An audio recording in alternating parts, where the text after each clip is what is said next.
et bienvenue dans cette nouvelle vidéo sur la structure de Hero et comment interpréter les éléments qu'on voit sur Hero pour pouvoir trader, pour pouvoir scalper, que ce soit sur le S ou sur le Nasdaq. Alors, donc il y a un PDF qui a été mis en place sur le Discord pour toute la partie théorique, et là j'ai voulu faire une petite vidéo euh, pour expliquer en live ce qu'il faut faire, à quoi ça sert et quel élément correspond à quel élément et comment interpréter tout ça.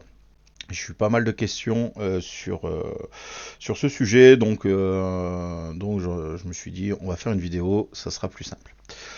Alors, sur Spot Gamma.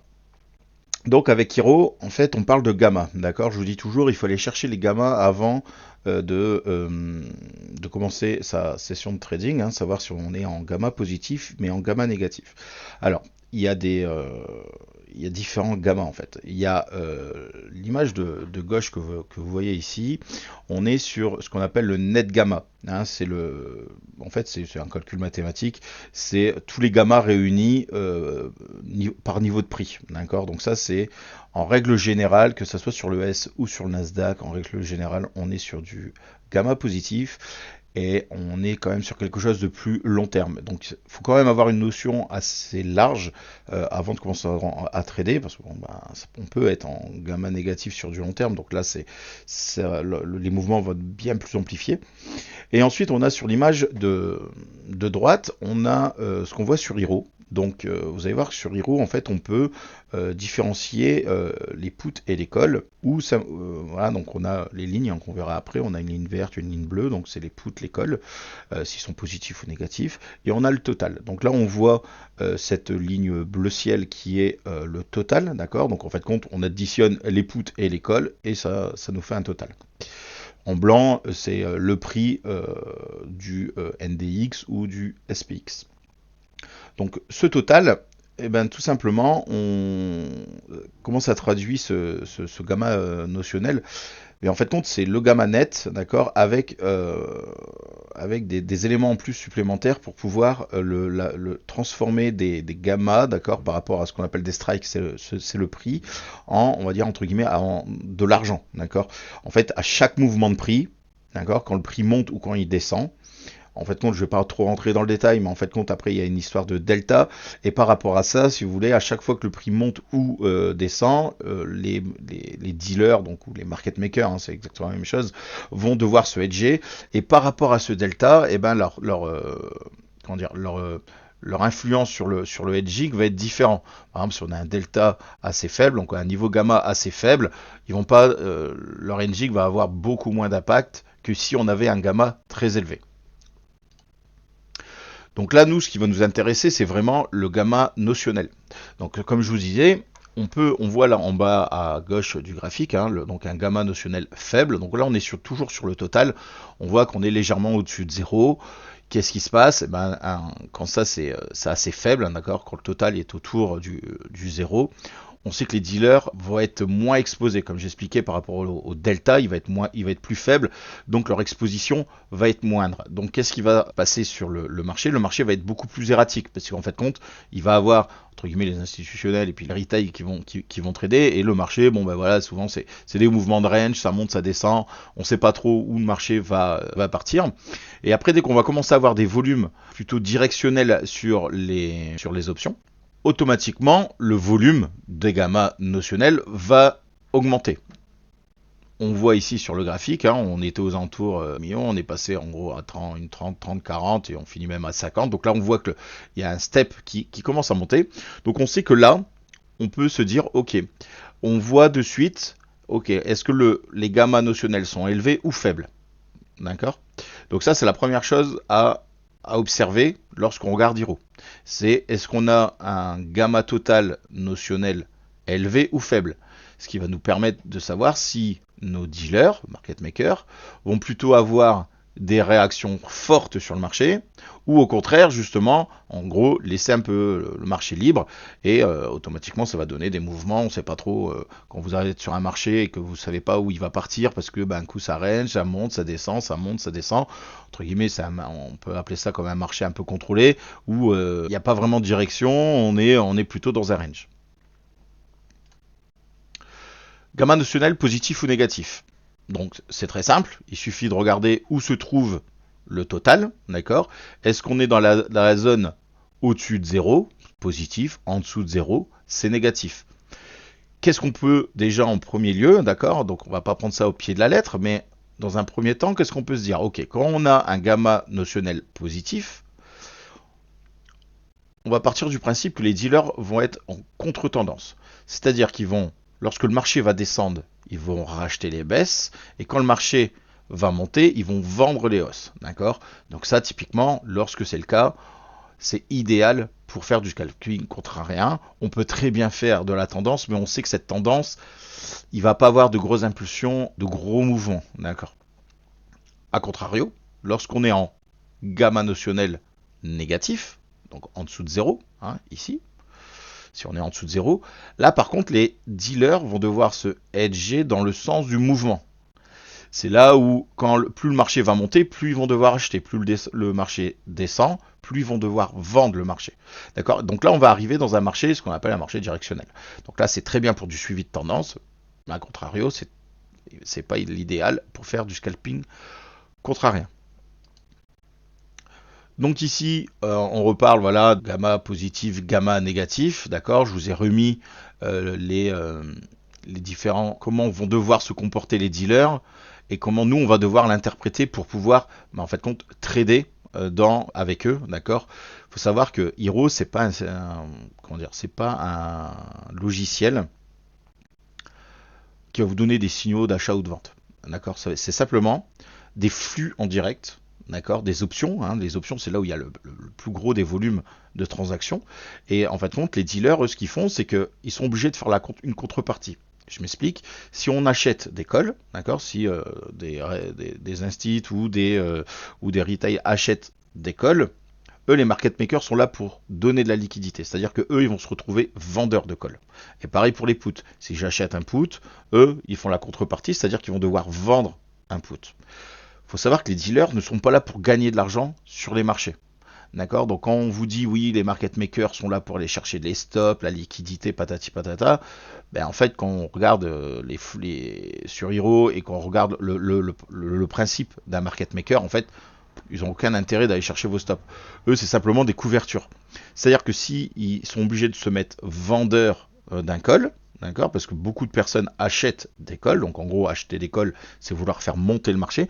Eux, ils vont devoir se couvrir parce que comme ils vendent les calls et qu'ils doivent être en résultat, en gros à la fin de la journée, ils doivent être à zéro. S'ils se mettent vendeurs mais que le marché monte, il faut bien qu'ils se hedgent. Donc ils vont pas, comment ils vont faire pour se hedger? Ils vont se hedger sur les futurs. Donc la quantité de calls qu'ils vont devoir vendre va être retranscrit sur les futurs.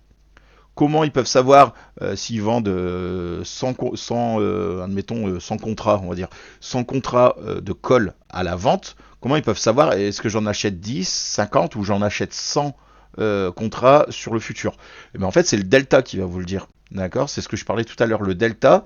Donc c'est en fait le gamma notionnel va le représenter. D'accord, il est dans la formule du gamma notionnel. On parle de delta. Et plus le delta va être grand, plus ils vont devoir se hedger sur les futurs. Voilà. Ensuite, gamma notionnel total versus put call. Là, on voit exactement le même graphique avec une représentation du gamma notionnel total et une représentation des puts et des calls. Alors, comment interpréter tout ça? En fait, le gamma total, comme c'est marqué sur la vidéo, il faut l'utiliser un peu comme une boussole. C'est-à-dire que quand le total est supérieur à 0, on va partir du principe qu'on est en gamma positif. Donc, gamma positif, on sait que le marché va être retenu, que ça soit un marché haussier ou un marché baissier. Lorsque ce gamma total est négatif, là, ça va être des cassures de niveau, dans ce qu'on appelle des breakouts, ça va être un marché très violent. D'accord? Donc c'est pas parce que le total est positif que le marché monte. C'est pas parce que le total est négatif que le marché va descendre. Non, non. C'est simplement vous dire, d'accord, on est positif, on va avoir un marché range ou peut-être même légèrement directionnel, mais c'est un marché qui va être retenu. Par contre, quand il va être négatif, on pourra très bien avoir un marché haussier, voire baissier, mais très directionnel. D'accord. Et grâce à ça, en fait, compte, comme je l'ai marqué, c'est votre boussole. C'est d'accord. Dans ma caisse à outils de trading, j'ai plusieurs configurations pour pouvoir rentrer. J'ai plusieurs setups. J'ai des setups de suivi de tendance, j'ai des setups plutôt pour aller chercher des longs mouvements, et j'ai des setups, des stratégies pour faire du contrarien. Bah, déjà, rien que là, en regardant, ok, est-ce que j'ai un gamma notionnel total positif ou négatif, vous savez déjà quel setup, d'accord, quelle stratégie vous allez utiliser pour pouvoir entrer dans le marché aujourd'hui. Bien évidemment, si vous êtes anti-contrarien ou anti-trade dans la tendance, ben, si vous aimez pas faire des trades contrariens, bon ben voilà, vous ce qui vous intéresse, c'est les journées où on va avoir le gamma notionnel négatif. D'accord. Donc quand vous voyez c'est positif, et ben aujourd'hui pas de trading. Ou contrario, si vous aimez pas les marchés très volatiles, ou alors que vous aimez les marchés très volatiles, eh ben vous allez trader que quand le gamma sera négatif. Quand vous aimez faire du contrarien, ou aller chercher vraiment des tout petits scalps, il ne faudra pas être très gourmand lorsqu'on a un gamma positif, il ne faudra pas être très gourmand sur les TP, parce qu'on sait que automatiquement, dès qu'on va avoir un mouvement, admettons vers la hausse, il va être vite, il va redescendre, d'accord. C'est ce que moi j'appelle les montées en mobilette, là, ça monte, ça descend, ça monte, ça descend. On a une trendline haussière, mais on monte on va dire de 20 points, on retrace de 10 ou 15, on remonte de 20 points, on retrace de 10 ou 15, et ainsi de suite, et ainsi de suite. Vous voyez, c'est montée légère ou c'est descente légère. Et comment nous, on va utiliser ça? C'est-à-dire que, en fin de compte, nous, la représentation qu'on va avoir, c'est l'image de droite. Hein, on va avoir les puts et les calls, parce que vous allez voir que c'est bien plus précis et on va pouvoir déduire encore des choses supplémentaires.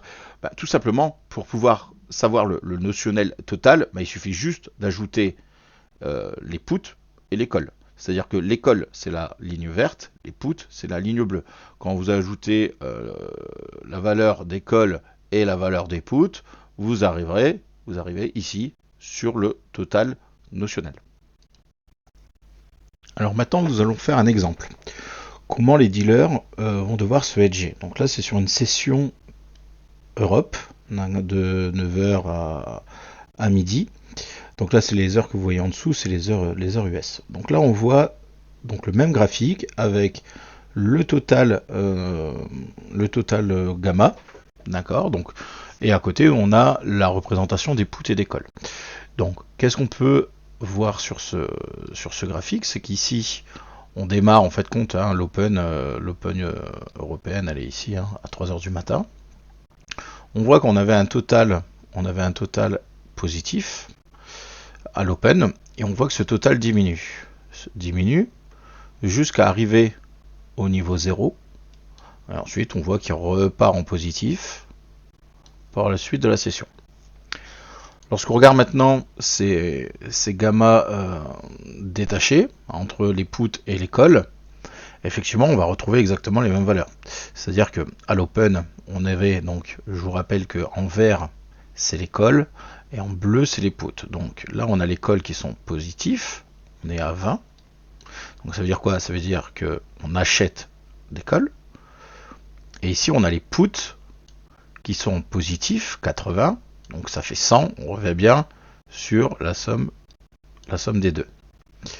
Ces puts, s'ils sont positifs, c'est qu'on est en train de vendre des puts. C'est-à-dire que vendre des puts, ça donne du positif, d'accord. Ça va donner du gamma positif. Donc ça veut dire que là actuellement les marchés, qu'est-ce qu'ils sont en train de faire? Ils sont en train d'acheter des calls et de vendre des puts. Ok, c'est ce qui fait nous monter notre gamma. Effectivement, on voit bien que dès l'open, on a nos ventes de puts qui diminuent et on a nos achats de call qui diminuent jusqu'à arriver au point 0 Où là, ben, en fait compte, c'est les ventes de call qui ont pris le dessus. Les ventes de call sont plus fortes que les achats de call. Les puts sont toujours vendus, mais on va dire moins vendus, d'accord, par rapport au point de départ. Donc, qu'est-ce qui se passe au total? On voit que le total, le gamma positif est toujours positif, mais diminue. On a vu tout à l'heure que lorsque le gamma est faible, le marché en fait compte a très peu de delta. Donc il n'y a pas besoin de se hedger énormément sur le marché futur. On va passer à la diapo suivante. Là, je vous ai refait le graphique avec les puts et les calls et avec un graphique TradingView. C'est simplement pour la visu, hein, parce qu'en fait, compte, ce que vous voyez en blanc, c'est exactement le prix. Hein. Ce que vous voyez les hauts qui sont là, ben, tout simplement, c'est les hauts qui sont là. D'accord. Mais c'est vrai que c'est plus simple d'avoir un petit graphe à côté, de voir une ligne blanche. Alors, on voit bien nos fameux calls qui étaient en acheteur à l'open. Ça a été de moins en moins acheté, et même arrivé à ce point-là, où en fait compte, il y avait plus de ventes de call que d'achats de call. Et on voit ici nos ventes de put qui diminuent, mais en fait compte, quand on arrive là, je vous ai mis à peu près vers 9h45, on voit que nos puts de vente sont quand même plus forts que nos achats de put. Mais on voit que nos calls sont plutôt à la vente qu'à l'achat. Voilà. Jusqu'à présent, il y a juste ça à observer, hein. Il n'y a rien de particulier. Mais c'est surtout de se dire, ok, ici mes calls ils sont à moins 40, et ici mes puts ils sont à plus 40. Donc moins 40 plus 40, et ben ça fait 0. Donc là on sait que notre total, il se trouve entre les deux. D'accord? Concrètement, qu'est-ce que ça veut dire? Mais ça veut dire qu'on n'est ni en gamma positif, ni en gamma négatif. On est sur le zéro. Concrètement, ça veut dire que chaque mouvement de prix, le delta est très faible. Donc pas besoin de se hedger pour le moment pour les market makers. Qu'est-ce qu'on a dit tout à l'heure lorsque le gamma était négatif, hein, le gamma total était négatif, pas négatif mais faible. Quand le gamma est faible, il va avoir très peu d'intervention des market makers. En fait, on a vu tout à l'heure que le marché allait être libre, d'accord? On ne va pas savoir où est-ce qu'il veut aller, et en fait, concrètement, qu'est-ce qu'on a? Eh ben, on a bien notre marché de range. Ensuite, on voit que nos calls, donc dans les calls, il y a plus de ventes que d'achats. Et on voit qu'on commence à reprendre une direction haussière sur nos calls, toujours en négatif, on n'oublie pas, notre ligne elle est là. Donc ça veut dire quoi? Ça veut dire que on est en train de vendre de moins en moins des calls, et potentiellement il y a des gens qui commencent à racheter des calls. Ici sur nos puts, on voit que nos puts à ce moment-là ils sont quasi stables. Et à partir de à peu près 10h45, on voit que nos puts repartent à la hausse. Donc ça veut dire quoi? Ça veut dire qu'ils continuent à revendre des puts. Donc ça va donner automatiquement du gamma positif. Hein, il suffit juste, si vous comprenez que là, on est en train de diminuer les ventes de call, ou alors on est en train de racheter des calls, et que mes puts sont en train de revendre des puts, automatiquement, on sait que ça va donner du plus. Et même sans le savoir, il suffit juste de prendre à peu près, là on doit être à moins 10, ici on doit être à, on va dire 50, ça fait un total de 40. Donc on voit que là, notre gamma, fin de compte, hein, notre gamma il a fait ça, c'est ce qu'on a vu tout à l'heure, et il commence à repartir, d'accord? On commence à avoir du gamma positif. Donc gamma positif, on sait que ils vont devoir se hedger. On sait que c'est plutôt des hedges contre la tendance, c'est-à-dire que quand le marché va monter, ils vont vendre, et quand le marché va baisser, ils vont en racheter. Mais après, il faut voir pourquoi on monte. Est-ce qu'on monte parce qu'on a beaucoup de calls et on a beaucoup d'achats de call et très peu d'achats de put, ou l'inverse. Et là, effectivement, c'est l'inverse. On voit bien que nos calls, hein, on n'oublie pas, les calls, c'est bien le vert. On voit qu'on est quasiment revenu flat entre achat et vente de call, et qu'en fait, on est reparti sur des ventes de call. Donc, si on vend des calls, les market makers, ils devraient acheter le marché. A contrario, ici, on voit qu'en face, on a nos puts. Donc, si nos puts sont positifs, ça veut dire qu'on vend des puts. D'accord. Donc c'est un peu l'inverse c'est compliqué par rapport à comprendre par rapport à des marchés futurs où soit on achète soit on vend. En fait, là dans les ventes, on pourrait dire comme si on pourrait vendre, mais on peut acheter ou vendre une position, une vente en fait. Voilà. Donc là, on voit que nos ventes de put augmentent, mais augmentent au-dessus. Ici, par exemple, là, on est à 60.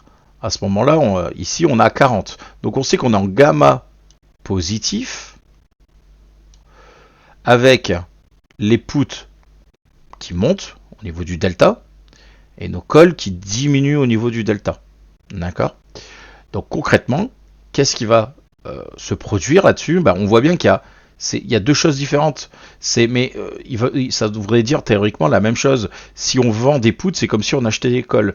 Sauf que d'un côté, on vend des calls, et de l'autre côté, on vend des puts. Conséquence, marché de range. Au moment où les puts vont prendre le dessus sur les ventes de puts, et que mes calls vont enfin, donc là on le voit bien, ils sont en train de latéraliser, et pour repartir après à la hausse, là qu'est-ce que ça veut dire? Ça veut dire qu'on vend encore plus de puts, bien plus au-dessus que les calls. Donc ça veut dire quoi? Mes puts que je vends, en gros, on est à peu près à 100. Mes calls que je vends, on est à peu près à 40, 30. Donc ça veut dire qu'on aurait un total aux alentours des 60-70. Quand mon marché part à la hausse ici, automatiquement, il va nous prendre une direction haussière. Pour l'instant, on reste sur des gammas totales. Là, on commence à avoir des gammas qui commencent un peu à donner de l'importance, d'accord? Dès qu'on va dépasser les 200, 300, c'est là potentiellement qu'on va pouvoir faire du contrariat. Tant qu'on est là-dedans, c'est du trade dans la tendance, mais avec des petits TP. Parce qu'on sait très bien que là, ça va pas partir to the moon. On sait très bien que ça va monter, descendre, monter, descendre. Comme on a vu tout à l'heure, ça va faire notre petit range où ça va monter de 20, redescendre de 15, monter de 20, redescendre de 15. Voilà, ça va être une petite montée, comme ça, jusqu'à un moment où on va vraiment avoir un niveau gamma qui va être important.